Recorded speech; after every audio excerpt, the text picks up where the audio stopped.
जरांगे पाटील आज रायगड दौऱ्यावर शिवरायांच्या समाधीचं घेणार दर्शन. सगळे सोयरे कायद्याच्या अंमलबजावणीसाठी पुन्हा फाईट होणार, जरांगेंची प्रतिक्रिया.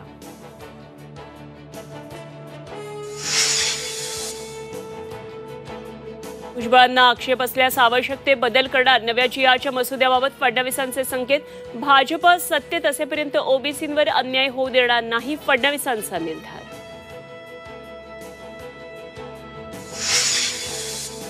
इंडिया आघाडी आज दुपारी मुंबईतल्या ट्रायडंट हॉटेलमध्ये बैठक. जागा वाटप निश्चित होण्याची शक्यता.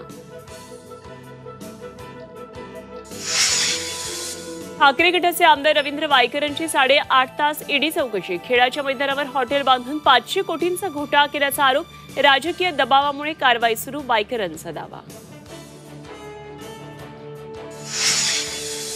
राजकीय जीवनात 2 संकट आली, मात्र जनतेच्या पाठिंब्यामुळे पुन्हा उभा राहिलो. अजित पवारांसमोर हसन मुश्रीफांना अश्रू अनावर. आणि बजेट अधिवेशनापूर्वी केंद्र सरकारने बोलावली सर्वपक्षीय बैठक. पंतप्रधान मोदींच्या दुसऱ्या कार्यकाळातलं अंतरिम बजेट गुरुवारी होणार सादर.